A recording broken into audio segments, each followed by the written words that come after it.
Fala galera, vídeo aqui para uma notícia não tão alegre. David Lynch faleceu aos 78 anos, um dos diretores americanos mais importantes de todos os tempos. Giovanna Pagano, caiu que nem uma bomba essa notícia aqui na redação do Omelete. A gente estava feliz assistindo Ruptura, tava uma alegria, discutindo teorias e tal. Sabe e de o mais repente veio louco essa. disso? Você tava no almoço quando eu falei que filme eu assisti hoje? Não. O Mulholland Drive. Sério mesmo? Sério. E você nunca viu?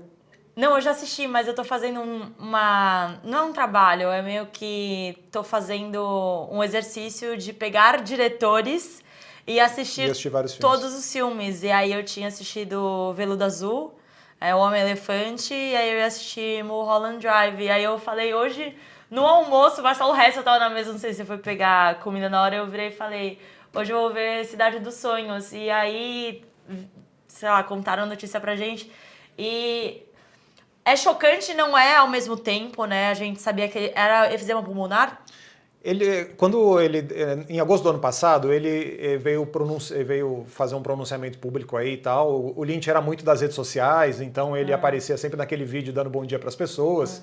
Ele era muito do Carpe Diem, né? Aproveite um dia aí, porque, enfim, o futuro é brilhante, por isso que ele está usando óculos escuros nos vídeos. E aí ele veio, em agosto do ano passado, ele veio a público dizer que ele não ia mais participar de sets presencialmente e tal, porque ele tinha um problema crônico pulmonar. Talvez fosse efizema pulmonar e tal, ele disse que ele fumou a vida inteira e por causa disso, essa imagem aí também com fumaça, ele sempre aparece fumando. Nos sets, nos filmes, enfim. E ele disse que por conta do cigarro ele tinha esse problema crônico, talvez fosse enfisema, porque é meio que tipo uma doença que acaba atingindo muita gente que fuma a vida toda e tem problema pulmonar. Eu acho que, querendo ou não, é triste porque sempre que eu tô fazendo esse exercício de ver os diretores, eu penso quais diretores eu ainda teria oportunidade de ver no cinema. E eu nunca vi um filme do David Lynch no cinema. Óbvio, se eles soltarem Duna, talvez de novo, que até possa existir essa possibilidade por conta do hype do Duna novo, aí eu teria. Mas eu nunca assisti nada do Lynch numa tela de cinema mesmo. Inclusive, eu acho que o último filme que ele lançou, longa mesmo, foi lá por 2006. Eu procurei os projetos mais atualizados dele. O Império dos Sonhos acho que é de 2006. Por aí. E aí eu procurei os últimos projetos dele. Ele participou da direção de alguns videoclipes. É a terceira colaboração dele com aquela Krista Bell. E aí tem esse novo álbum que é o Cellophane Memories do ano passado. Então foi um álbum que saiu ano passado e ele ajudou a dirigir os videoclipes e também participou aí do processo criativo de criação de algumas músicas. Esse álbum já está disponível, foi lançado ano passado, então de fato ele ainda estava trabalhando, mas provavelmente é isso que o Hessel falou. Pelas questões de saúde, ele não entrava mais em estúdios, talvez assim, alguns trabalhos periódicos e que não exigisse tanto esforço assim como, não sei, talvez essa criação do álbum em que ele ajudava de certa forma, não é que nem uma produção de um longa-metragem, né? Mas ainda tá no assim, set é muito trabalhando. demandante, fisicamente demandante, assim. E os filmes dele, embora não fosse nada assim, putz, a única vez que ele tentou fazer esse caminho de Hollywood dos grandes orçamentos, dos grandes filmes, justamente com Duna, Sim. ele se frustrou demais e ele nunca mais seguiu esse caminho. Então, tipo, os filmes eram menores, obviamente a escala permite que você tenha mais controle e tal, mas é isso, é um negócio super demandante, né? Tipo, quando ele falou que ele tinha esse problema crônico, ele falou, não, mas eu não estou me aposentando, vou trabalhar para sempre. Você estava trabalhando.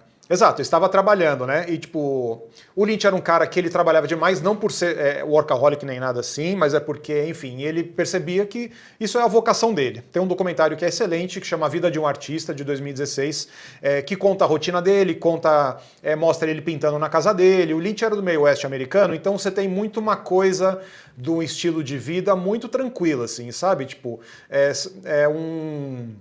uma coisa de você viver pelas suas regras e você, tipo, levar uma vida modesta dentro das suas pretensões, assim, sabe? Então, tipo, ele era muito descomplicado e muito despojado em relação a isso. Não é o cara que se muda para Los Angeles e acha que vai dominar o mundo, assim, sabe? Tipo, inclusive, ele sempre foi meio outsider e meio pária no sistema. Nessa época aí, ele fazendo campanha para Laura Dern ser indicada ao Oscar. Isso é indicado ao Emmy, eu acho, não, na época que saiu o Twin Peaks, o novo, o Retorno. Mas aí nesse documentário você acompanha ele na casa dele, enfim, pintando e tal. É um cara que produziu o tempo inteiro. E ele produziu o tempo inteiro a vida toda, né? Então, tipo, por isso mesmo que ele dizia que ele nunca ia se aposentar. Um puta baque e tal, por conta da doença e por conta da idade também, 78 anos, não chega como uma grande surpresa. Mas a gente sempre esperava que ele fosse dirigir um novo filme, esperava que fosse sair uma temporada nova de Twin Peaks, alguma coisa assim. Tipo, quando ele lançou o Twin Peaks, O Retorno, foi um impacto, porque ninguém esperava que ele voltasse a Twin Peaks depois de 30 e tantos anos. Porque a segunda temporada de Twin Peaks, ele meio que largou mão e tal, ele cansou, não gostava de trabalhar com a ABC e tal. É outro momento que ele se desiludiu, por assim falar, com Hollywood. Então, tipo, ele voltar a Twin Peaks foi um choque. E aí, de repente, tipo, se mostrou uma grande obra-prima e mostrou que ele estava tipo, no auge da forma, entendeu? E isso meio que motivou as pessoas, não só os fãs do Lynch e tal, mas tipo, muita gente que gosta de televisão de qualidade, cinema de qualidade, falou, puta, quero ver mais do Lynch, entendeu? Mas é isso, ele estava num caminho muito marginal dentro do sistema de Hollywood, assim. Infelizmente, talvez a gente tenha postumamente alguma coisa que ele deixou de lançar, ou que ele tenha produzido. Mas por enquanto é isso, né? Tipo, a gente está perdendo um grande artista e está perdendo a oportunidade de ter mais obras do Lynch. Essa questão de Twin Peaks é verdade, porque eu lembro que ficou tão em alta e gerou um burburinho no Twitter que teriam novas obras, e mesmo a indústria literária começou a dar muita atenção para Twin Peaks depois desse retorno. Um monte de livro, um monte de... Sabe a Dark Side? Eles soltaram um monte de coisa de Twin Peaks, então muita gente surfou nessa onda e os fãs estavam realmente esperando que teriam uma nova, sei lá, uma nova versão de Twin Peaks.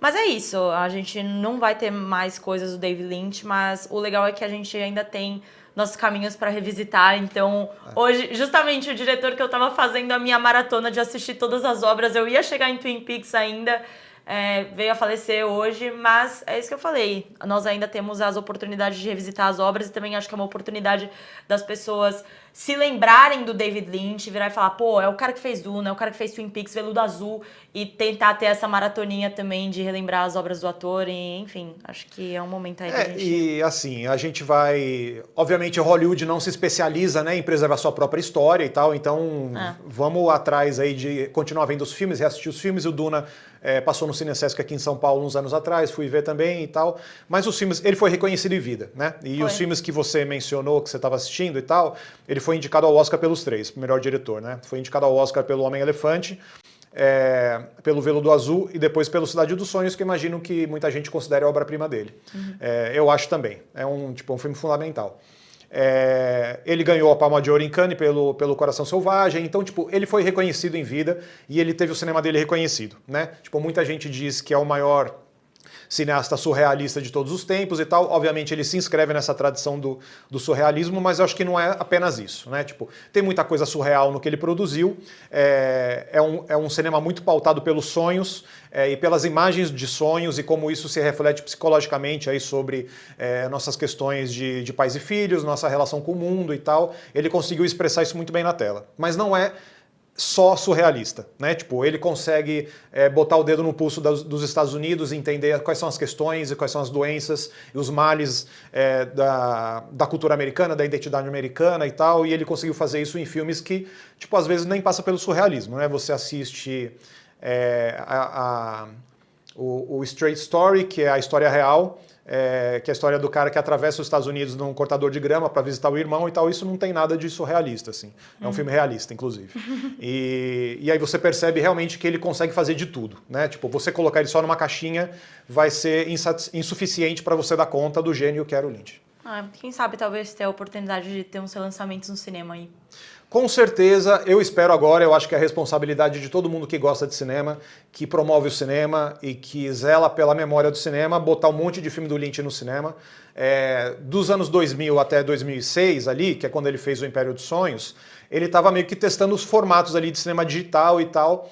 E tem uns curtas também, se não me engano. Tem não? os curtas, tem um curta do Macaquinho, que a gente mostrou um videozinho aí, uma cena, tá na Netflix também, What Jack Would Do, uma coisa assim, né? Tipo, que é um curta muito engraçadinho.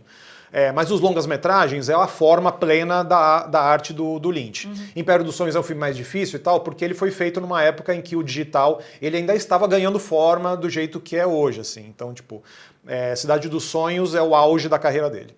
E aí logo depois vem coisas que vem o Império dos Sonhos e tal, que cinéfilos gostam e tal, mas aí pro grande público já é um filme, o Cidade dos Sonhos já era, né? Mas já é um filme que, tipo, já tá meio que afrontando um pouco o senso comum e o gosto normal das pessoas. Então, tipo, revisitar esses filmes no cinema agora pode ser um grande negócio. E você viu Duna, né? Que é um desses filmes, querendo ou Eu não. adoro Duna. É um filme rejeitado, o Lynch não gosta, ninguém gostou e tal, mas eu acho que é um filme foda.